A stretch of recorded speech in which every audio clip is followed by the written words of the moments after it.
Welcome friends, নতুন একটা ভিডিওতে। আমার হাতে দেখতে পাচ্ছেন একটি ডিসি মোটর স্পিড কন্ট্রোলার। এটি হলো PWM DC motor speed controller. এটিকে অপারেট করার জন্য আমাদের 4.5 ভোল্ট থেকে 24 ভোল্ট পর্যন্ত ইনপুট দিতে হবে। এটিতে D418 অরিজিনাল মিনি ট্রানজিস্টর ব্যবহার করা হয়েছে। 470 UF এর একটি ক্যাপাসিটর ব্যবহার করা হয়েছে। এখানে মেইন আইসি হিসেবে রেখেছে NE565 একটি আইসি। চলো এবার একে পাওয়ার সাপ্লাই দিয়ে টেস্ট করে দেখা যাক এটির পারফরমেন্স কেমন হয়। যতক্ষণ এটিতে আমি কানেকশন করব ততক্ষণে আপনারা একটি সাবস্ক্রাইব এবং একটি লাইক করে আমার পাশে থাকবেন এবং কমেন্ট করতে ভুলবেন না। এটির পাওয়ার সাপ্লাইয়ের জন্য একটি 5 ভোল্টের মোবাইল চার্জার ব্যবহার করব।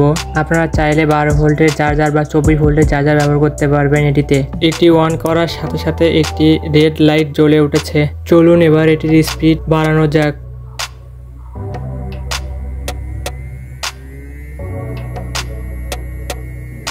এটি ভালোভাবে দেখার জন্য একটি ব্লেড ব্যবহার করলাম।